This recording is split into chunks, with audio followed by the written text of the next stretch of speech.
Hello, beauties. Hope everyone is having a fabulous summer so far, or winter if you're across the world from me. I'm in summer mode. I'm in vacay mode. Life is good, and it just makes me realize that we truly can create a life we want, even when we've been through some bullshit. So today we're going to talk about 5 ways to stop self-blame and guilt after narcissistic abuse.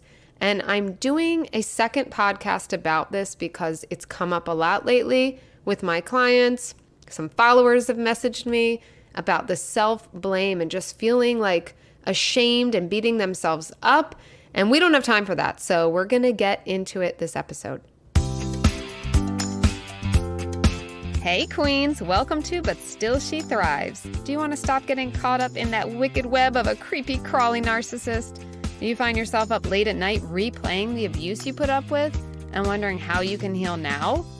Do you wake up hoping for healthy relationships and peace only to feel totally exhausted and mind-effed? Girl, I see you! I'm Christy. I too had to disconnect from toxic people in my life, and I wished I could undo the damage. I felt ashamed, lonely, and kind of lost. But I'm a stubborn Italian, and I refuse to give up. I found ways to recalibrate my mind and body more quickly than I thought, and can now share them with you.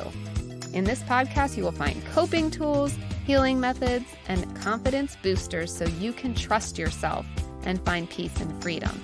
So shields up, ladies. Let's go protect our peace. All right. So as we know, recovering from narcissistic abuse can be very challenging, right?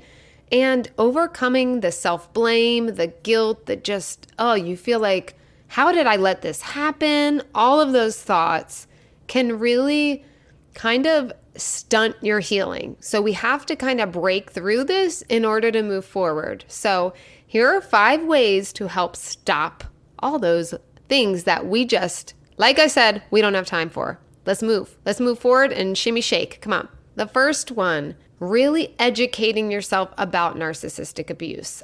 Obviously, in my journey, I have gone very, very, very deep in understanding the dynamics of narcissistic abuse, right? It was part of my healing journey. It's how I'm here now, helping you, giving you information. But it was really essential for me to get through the guilt and everything. Like, once I realized, wow, these are actually a specific type of people that do XYZ. It's almost like a science. It becomes almost predictable. I say almost because not every little nuance is always predictable. But when you really start understanding narcissists, they become pretty predictable and you kind of know their next move. And you start to see it in a more logical / technical way rather than an emotional way. And that is helpful for our journey in healing. So listening to podcasts like this, watching YouTube videos, there's a million TikTok videos you can watch. There's just so much information out there now, thank goodness, about narcissistic abuse. That being said, some of it, check your resource if there's accurate information. Sometimes people just throw stuff out there. So if you really want to understand, it is helpful to work with a therapist or a coach like myself that has been through it and truly knows what's going on, the ins and outs of narcissism and the abuse that they cause, right? But understanding those dynamics can help you recognize the abuser's actions were not your fault. And until you really get how it all works, it's kind of hard to not feel like you had some hand in it and you didn't. So learning about the personality disorder, which is a real thing, a personality disorder that is very, I like to call it calculated. It's a manipulative type of abuse. Learning all of that can help provide clarity and validation to your experience. For us, I've been there, I get it. Needing that validation is essential in our journey. And you can really get that through understanding how it all works, how they work. Number 2, seeking support from a trusted network. Hopefully you have a person or two you can trust in your life. If not, seeking out, like I said, a therapist or coach who truly gets it, who can validate your feelings. A part of what I love about my work is when I'm sitting there with a new client and they're explaining their story and talking about their history and their abuse. And when I get to tell them how it works, explain that it's not their fault, and usually in the first session or two, there's some relief that comes out of them just hearing, just feeling validated, but hearing like this isn't your fault. And sometimes it takes a little longer, honestly, for victims, survivors of narcissistic abuse to really accept that it's not their fault. That can be a journey on its own. But just having someone say it to them who's been through it and knows, like, this is not your fault. You are not crazy. I know your truth. I believe you and I validate your feelings is one of the best things in my job, because seeing that relief on someone's face and knowing what that felt like when I heard it the first time, I might get a little emotional right now. It's just such a relief, because you feel like you are batshit crazy, or you did this somehow and it's your fault, and you wrecked your own life. Maybe you wrecked your kid's life, like all these awful thoughts that aren't true. And you get even just a little bit of relief in the first couple of calls. And then as we do more and more work, you're going to, by the end of it, be like, I'm a badass queen. I didn't do shit. This Emma Effa is a jackass, crazy person who made me believe all this stuff, but it's not true. And you see the real truth. And I love that journey. So yes, it's super helpful to have someone close to you that you can trust and talk about it to, like friends or family, and or a therapist or coach. Number 3, and this is hard for some of us because of the dynamic that has been placed upon us by such narcissists, practicing self-compassion. So be kind to yourself. Acknowledge, first of all, nobody's perfect. We were not handed a handbook on anything when we were born, okay? Let's throw parenthood in there. Let's throw how to navigate relationships in general, whether you're with a narcissist or not. We have to learn and grow. It's part of life. Nobody's born just knowing everything. And especially with these jacked up, crazy, narcissistic, abusive dynamics, there's no handbook. And that would be a hell of a long, crazy, wild ride of a handbook if there was one. So be kind to yourself. You didn't know how to navigate this. Nobody knows how to navigate a narcissistic abuse situation. Nobody, right? But what we can do is, once we realize it, once we're aware enough, it's pulling yourself out of it that counts. And then it's saying, I want to create a different life. I see what happened. It sucked. It's not my fault. And now I'm going to be me 2.0, and I'm going to be a queen, and I'm going to get through this, and I'm going to heal, and everything is going to be okay. If you have to do some affirmations, I'm a big affirmation person. I might mention them like every other podcast episode for a reason. Take some of those self-blaming thoughts. I want you to write them down. This is your homework. I want you to write 3 self-blaming thoughts, okay? And I then want you to flip them to the opposite, okay? So if you say, let's give an example. It's example time with Christy, okay? Let's say I stayed with someone who was abusive and that was so stupid. I'm so stupid. I want you to change that to, someone was abusive to me and I'm smart enough to be trying to get out of it if you're there, or getting out of it, or I'm smart enough to have gotten out of the situation. Give yourself props. You're not stupid. I want you to switch it around to the opposite. You are smart. You are strong. That's why you're listening to this, okay? I want you to do 3 of those affirmations. Write them down. Flip the negative to the positive. Stick them on your mirror. Say them every day when you wake up. Say them every night while you're brushing your toofers. And tell me how it feels. So that kind of leads me to the next one, which is setting boundaries. So we've got to build up that confidence and know we're worthy, we're okay, we went through hell, We're trying to work through it, or we're on the other side of it. We are climbing through the mud, but we're going to do this, and we're going to start by setting boundaries with our new relationships, or maybe some old relationships, or family or friends that maybe are used to you being a certain way, but she's not here anymore. And she has new plans, and she's got plans with boundaries in them, right? Like, we're not here to be taken advantage of or taken for granted anymore. So you have to prioritize your well-being, set those clear boundaries, and move forward and regain a sense of control over your life.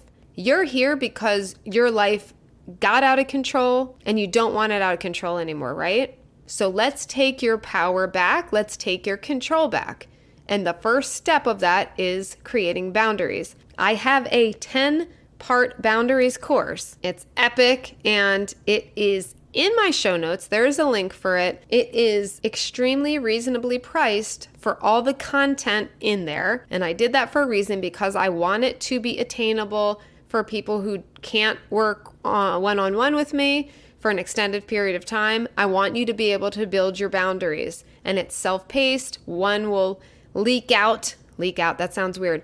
One will drop every week, and you have, lifetime access to these videos, and it will help you learn how to evaluate what boundaries you need to set, what to do while setting those boundaries, who to set them with, all of that fun, and how to have the hard conversations, and what to do if those conversations don't go well. Everything about boundaries is in this course. So check it out. Go check the link after you listen to the rest of this podcast. So you got your boundaries set, you're ready to go. And then number 5, you focus on those personal growth and healing aspects. Engage in activities that promote your healing, your personal growth. That could be, if you're into reading and journaling, do that. If you're just wanting to take a new course, do something new for yourself, like, what is something you have not done that you want to do? There's got to be one thing. Do that thing. You might need to distract yourself while you're healing. That's okay. I hear all this bullshit. I'm sorry. This may be different from other things you've been told. I hear often, like, you don't want to distract yourself from healing. You have to dive in and go deep, and don't just distract yourself. I call bullshit on that. I did some distracting. I don't think of it as distracting. I think of it as part of the healing. I think doing something that lights you up in the midst of some hard stuff is absolutely necessary. So if I want to go pursue a new hobby, take an art class, take a photography class, go dancing my butt off, I'm going to do that. I don't think it's escaping. I think it is a part of growing as a person, and that's part of healing. Discovering the new you. This new identity, figuring out, what do I like as this new person? Who am I now? Besides a bomb-ass queen. Okay, so by investing in your personal development, any and all of that things, there's a lot of free resources out there too. But investing that time, maybe some of it is money, maybe it takes some money to take some courses, whatever it is, but you can rebuild that self-esteem and sense of self-worth. And that, I'm sorry, is huge in the healing process. So don't listen to those people who tell you, don't distract yourself, you got to dive in. And we don't need to sit crying on a couch 12 hours a day. We need to shine a light on what needs to be healed, work on the healing, not obsess over the healing, and live our lives and discover who we are and enjoy life, right? Right. Yeah, that sounds so much better than like the deep, dark healing and the shadow work. And it's all too much. That's too much. Positive vibes. And I'm not saying, what's the whole word they say? Like bypassing. Now I can't think of it. But like bypassing healing and just kind of like, oh, yay, life is butterflies and flowers only. I'm not saying that. But I am saying, again, we highlight the things we need to work on. We work on them in a reasonable amount of time in our weekly schedule. It's good to focus on the meditation or the therapy. But also, there's a hell of a beautiful, joyful life out there that has a peaceful aspect, joyful, happiness, all those things I know you want to feel. You can feel them in parallel to doing the work. So I'm just not all about that life where you dive into the dark and you spend 7 months straight really, taking that shovel and digging and everything's so dark. And at the end, you're going to have this bright light. That's not how I do things. If you're here with me, you probably are like-minded to me. You have to do what's right for you. If you want to go dig and get deep and dark for a couple months and really do all that stuff and that feels like you, that's your prerogative. Cool. I'm here to tell you my experience, what worked for me and what seems to work for my clients, right? So there's a balance, and we mostly like to lean on the positive side and the growth side and the discovering who the F we are after abuse side. I'm all about that. So remember, healing from this abuse is a process that takes time, but that process can still be enjoyable. And that's what I want you guys to get. And I think so many people are scared of healing or just like, oh, I have to do this and that. And it feels heavy. I'm not here for you guys to have to feel heavy. I want to lift you up and make your lives brighter. And that's what I've done with my clients. I would love to do it with you. There is also, besides my boundaries course, if you want to work one-on-one with me, I have different options. Go click on the little linky link in my show notes if you want to do one-on-one coaching sessions. I love doing them. They are my jam. So go sign up and let's chat, and I will see you. Oh, I'm sorry. Are we forgetting something? Are we forgetting a little affirmation action? All right. Hands to heart, not if you're driving. Okay. Let's see. What's a good theme for today? The guilt, right? Okay. Let's take a deep breath. Hands on heart. I am releasing my guilt. My abuse was not my fault. I am ready to have peace. 'Cause I'm a queen. Yeah, you are. Yes, you are. I will see you in the next episode. Smooches and booches and all that stuff. Love you. Talk to you soon.